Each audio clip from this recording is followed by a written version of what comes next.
نے خبر دی ہے ابن آدم کے قدم ہل نہیں سکیں گے. جیسے مجرم کھڑا ہوتا ہے کٹہرے کے اندر، اس کٹہرے میں سے ہل نہیں سکو گے حتی یسأل عن خمس، جب تک کہ 5 چیزوں کا حساب نہ لے لیا جائے. وہ 5 چیزیں کیا ہیں؟ کان کھول کر سنیے. عن عمرہ فیما افناہ، عمر کا حساب دو. یہ 80 برس اور 70 برس ہم نے تمہیں دنیا میں دیے، کہاں ضائع کیے؟ وعن شبابہ فیما ابلاہ، اور خاص طور پر جوانی کا دور، امنگوں کے دن، ولولے ہوتے ہیں، قوت ہوتی ہے، توانائی ہوتی ہے، آدمی چلتے ہوئے زمین پر پاؤں مارتا ہے، قوت جو ہے وہ اپنا اظہار چاہتی ہے. یہ جوانی کہاں گلائی؟ حساب دو، ایک ایک لمحے کا حساب دو. وعن مالہ من این اکتسبہ وفیما انفقہ، ایک ایک پائی کا حساب دو. مال کا کہاں سے کمایا تھا، حلال سے کہ حرام سے، اور کہاں خرچ کیا تھا، گل چھروں میں، عیاشیوں میں، یا نیکی کے کاموں میں، ادائے حقوق میں، اللہ کے دین کے لیے. 4 سوال ہو گئے. 2 زندگی کے بارے میں، ایک زندگی پوری بحیثیت مجموعی کہاں کس کام میں لگائی، اور خاص طور پر شباب کا دور کہاں لگایا. 2 سوال مال کے بارے میں، کمایا کہاں سے، حلال سے کہ حرام سے، جائز سے کہ ناجائز سے، خرچ کہاں کیا. اور آخری سوال وعما عمل فیما علم، جو علم حاصل کیا تھا اس میں عمل کتنا کیا. علم کے انبار لگاتے چلے گئے اور عمل کے آغاز کی بھی نوبت نہ آئی. یہ علم جو ہے یہ اس روز سب سے بڑا وبال بن جائے گا انسان. اتنا علم اور عمل کچھ نہیں، بجائے کہ کریڈٹ کا ذریعہ بنے یہ الٹا ڈیبٹ کا کھاتا بن جائے گا. یہ جواب دہی کا احساس ہے کہ جس کی وجہ سے انسان کی ٹریجڈی جو ہے وہ دوہری ہے. کوئی حیوان اتنے بوجھ تلے نہیں، مشقت کی، محنت کی، اس زندگی میں ختم ہوئے، اس کے بعد کوئی محاسبہ نہیں. اس کو بھی غالب نے خوب کہا ہے کہ اب تو گھبرا کے یہ کہتے ہیں کہ مر جائیں گے، اور مر کے بھی چین نہ پایا تو کدھر جائیں گے. یہ ہے وہ ہیومن ٹریجڈی. اب میں آپ کو توجہ دلانا چاہتا ہوں. ایک تو گوتم بدھ کا فلسفہ، اس کے فلسفے کا مین تھیم یہ ہے سروم دکھم، آل از پین، آل از سفرنگ. اور اس نے جو بھی اپنی محنت کی یہ تو اللہ ہی بہتر جانتا ہے کہ اسے بعد میں ملا کیا اور کیا نہیں ملا. ایک بات آپ سے عرض کر دوں گوتم بدھ کے بارے میں. ایک بہت جید عالم، میرے نزدیک بر صغیر پاک و ہند کے علماء میں جو اس صدی کے علماء ہیں ان میں ان کا بہت اونچا مقام ہے، مولانا مناظر احسن گیلانی رحمۃ اللہ علیہ. گیلان قصبہ ہے ایک بہار کا، وہاں کے رہنے والے تھے. ان کی زندگی زیادہ گزری حیدرآباد دکن میں، عثمانیہ یونیورسٹی میں استاد رہے. انہوں نے گوتم بدھ کے بارے میں یہ لکھا ہے کہ میرا یہ گمان ہے کہ وہ بھی اللہ کے نبی تھے، اور اس کی دلیل دی ہے.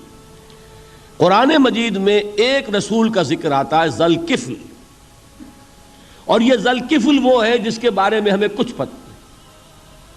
قرآن مجید میں بھی ایک جگہ ذکر آیا ہے. نمبر 2 یہ کہ کسی حدیث میں اس کی کوئی ہمیں وضاحت نہیں ملتی، نہ حضور سے پوچھا گیا نہ حضور نے اس کی وضاحت فرمائی. اب یہ ذوالکفل ہے کون؟ تورات میں جو نبیوں کے نام آتے ہیں ان میں سے کسی نبی کا نام ذوالکفل کے آس پاس نہیں بنتا کہ یہ سمجھا جائے کہ یہ اس نام کی بگڑی ہوئی یا بدلی ہوئی شکل بن گئی ہے. تو انہوں نے جو کہا ہے وہ بات وزنی معلوم ہوتی ہے اس اعتبار سے کہ کپل وستو، کپل، پے جو ہے وہ عربی میں ہے نہیں، وہ فے بنتی ہے.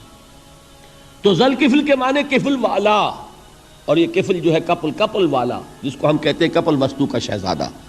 تو انہوں نے یہ کہا ہے کہ گوتم بدھ کے بارے میں یہ خیال، یہ میں عرض کر دوں کہ اس کو ہم یقین سے نہیں کہہ سکتے، یہ ان کا گمان ہے، خیال ہے، واللہ عالم کہیں گے ہم، لیکن امکان ضرور موجود ہے. قرآن کہتا ہے وَلِكُلِّ قَوْمٍ ہَادٍ، ہم نے ہر قوم میں ہادی بھیجے. وَإِن مِّن قَرْيَةٍ إِلَّا خَلَا فِيهَا نَذِيرٌ، کوئی بستی ایسی نہیں دنیا میں جس میں کوئی نہ کوئی خبردار کرنے والا نہ آیا ہو. تو یہ ممکن نہیں ہے کہ وہاں نبی نہ آئے ہوں، لیکن ان کی تعلیمات اتنی بدل گئی ہیں کہ ہم ان کو پہچان نہیں سکتے. حضرت مسیح علیہ السلام کی تعلیمات اگر عیسائیوں سے ہم سمجھیں تو کبھی بھی انہیں اللہ کا نبی نہیں مان سکتے. یہ تو قرآن مجید نے آ کر حضرت مسیح علیہ السلام کی اصل حقیقت ہمیں پائی. ورنہ تو خدا کا بیٹا ثالث و ثلاثہ، ان کو کیسے ہم مانتے؟ لیکن یہ کہ قرآن نے بتایا تو جان لیجئے ہو سکتا ہے کہ گوتم بدھ بھی اللہ کے نبی ہوں، لیکن ہو سکتا ہے کہ درجے میں کہیں گے، یقین سے نہیں کہیں۔ بہرحال گوتم بدھ نے اس دکھ، رنج، صدمہ، غم جو انسان کا مقدر ہے اس کا مشاہدہ کیا، اور پھر تپسیائیں کی، علم حاصل کیا، رشیوں منوں کے پاس گیا، اس نے کوشش کی کہ معلوم ہو سیلویشن کا راستہ کون سا ہے، اس دکھ سے نجات پانے کی کوئی سبیل بھی ہے کہ نہیں، اس غم سے، اس نجات سے، اس اندوہ سے انسان کسی طریقے سے چھوٹ سکتا ہے یا نہیں۔ اسی کو سیلویشن کہتے ہیں انگریزی میں، اسی کو ہندی میں نروان کہتے ہیں، اسی کو عربی میں نجات کہتے ہیں۔ ان النجات معلقۃ بمجموع هذه الاشیاء، میں نے امام رازی رحمۃ اللہ علیہ کے الفاظ میں آپ کو وہ لفظ بتایا، نجات کی راہ۔ اچھا، جدید فلسفوں میں جن حضرات کو دلچسپی کی بات ہے انہی کے بارے میں یہ عرض کر رہا ہوں۔ جدید فلسفوں میں بھی ایک فلسفہ ہے وجودیت، ایگزسٹانشلزم۔ آپ نے نام سنا ہوگا سارترے، یہ فرینچ فلسفر، اور اس وقت دنیا میں جو نوجوان نسل ہے وہ بہت زیادہ متاثر ہوئی ہے سارترے کے فلسفے سے۔ کرکیگارڈ پرانے دور میں اور سارترے اس دور میں، ان کے فلسفے کا نام ہے وجودیت، ایگزسٹانشلزم۔ اس کا مرکزی خیال بھی یہی ہے، انسان کے لیے دکھ ہی دکھ ہے، صدمہ ہی صدمہ ہے، رنج ہی رنج ہے۔ صرف یہ ہے کہ کچھ حساس لوگ ہوتے ہیں وہ صدمے کو زیادہ محسوس کرتے ہیں، کچھ ذرا ان کی حس جو ہے وہ کچھ ڈل ہو جاتی ہے، کند ہو جاتی ہے۔ وہ جو غالب کا شعر میں نے آپ کو سنایا کہ مشکلیں اتنی پڑی مجھ پر کہ آسان ہو گئی، ورنہ یہ ہے کہ انسان سوچے تو دکھ ہے۔ اب یہ دکھ جو ہے اس سے نجات کا کوئی راستہ بھی ہے کہ نہیں، یہ کوسچن مارک ہے، جس کا جواب ہے تیسری آیت میں اِلَّا الَّذِينَ آمَنُوا وَعَمِلُوا الصَّالِحَاتِ وَتَوَاصَوْا بِالْحَقِّ وَتَوَاصَوْا بِالصَّبْرِ۔ جو ایک نا امیدی کی کیفیت طاری ہوتی ہے، وَالْعَصْرِ إِنَّ الْإِنسَانَ لَفِي خُسْرٍ، زمانے کی قسم ہے تمام انسان برباد ہونے والے ہیں، تباہی میں ہیں، گھاٹے میں ہیں، ٹوٹے میں ہیں۔ اس سے جو ایک مایوس کن صورتحال سامنے آتی ہے، اس مایوسی سے نجات دلانے والی آیت ہے تیسری آیت۔ ایک راستہ ہے، یہ امید کی کرن ہے، تباہی سے بچ سکتے ہو، ابدی بربادی وہ بربادی۔ یہاں تو یہ ہے کہ ہم نے مشقتیں اٹھا لیں، فاقے جھیل لیے، تکلیفیں برداشت کر لیں، صدمے برداشت کر لیے، لیکن موت آئی، اس کا خاتمہ ہو گیا۔ لیکن اس کے بعد اگر خدا نہ خواستہ جہنم میں جھونک دیے گئے، وہ ابد الآباد تک کی، وہ ہمیشہ ہمیشہ کی جلن۔ قرآن کہتا ہے کہ اگر ایک کھال جل جائے گی، جھلس جائے گی، اللہ اور کھال دے دے گا۔ دیکھیے یہ بھی جدید دور میں آپ کو معلوم ہوگا، بورس بکائی نے جو کتاب لکھی ہے دی فرینچ سرجن، اس نے ثابت کیا ہے کہ قرآن مجید نے جتنے نیچرل فینومینا کا حوالہ دیا ہے وہ بالکل سائنس کے مطابق ہے۔ آج ہمیں یہ معلوم ہے کہ حس جو ہے وہ صرف کھال میں ہوتی ہے، کھال حساس ہوتی ہے، کھال اتر جائے نیچے جو ہے گوشت جلے گا، آپ کو تکلیف نہیں ہوگی۔ معلوم قرآن نے کہا ہے کہ جب کھالیں ان کی جھلس جائیں گی ہم نئی کھال دے دیں گے، تاکہ وہ سوزش جو ہے، وہ جلن کا احساس برقرار رہے، وہ ختم ہونے نہ پائے۔ حالانکہ اس کی ضرورت نہیں ہے، اگر اندر کا گوشت بھی حس والا ہوتا تو پھر کھال دوبارہ عطا کرنے کی ضرورت نہیں ہے، گوشت جلے گا، اس سے بھی جلن کا اور سوزش کا احساس ہو جائے گا۔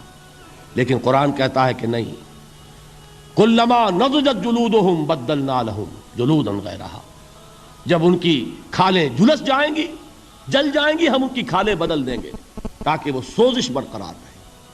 ثم لا يموت فيها ولا يحيا، پھر نہ وہ اس میں جی سکے گا نہ مر سکے گا، نہ زندوں میں ہوگا نہ مردوں میں ہوگا۔ موت کو پکارے گا، کاش کہ موت آ جائے جو مجھے اس مشقت سے اور مشکل سے چھٹکارا دلا دے۔ وہ موت جس سے اس وقت ہم بھاگتے ہیں، اگر خدا نہ خواستہ اس جہنم میں جھونکے گئے تو پھر موت کو پکاریں گے اور موت نہیں آئے گی۔ اس عذاب سے، اس ابدی ناکامی سے، اس خسران سے، اس ابدی ہلاکت سے بچنے کا کوئی راستہ ہے؟ وہ جو میدان حشر میں پکاریں گے لوگ، این المفر، کوئی جائے فرار ہے، کوئی جائے پناہ ہے؟ وہ جائے فرار، وہ جائے پناہ اس دنیا میں اللہ نے ہمیں عطا فرمائی، اسی کا نام صراط مستقیم ہے۔ الا الذین آمنوا وعملوا الصالحات وتواصوا بالحق وتواصوا بالصبر. ایک راستہ ہے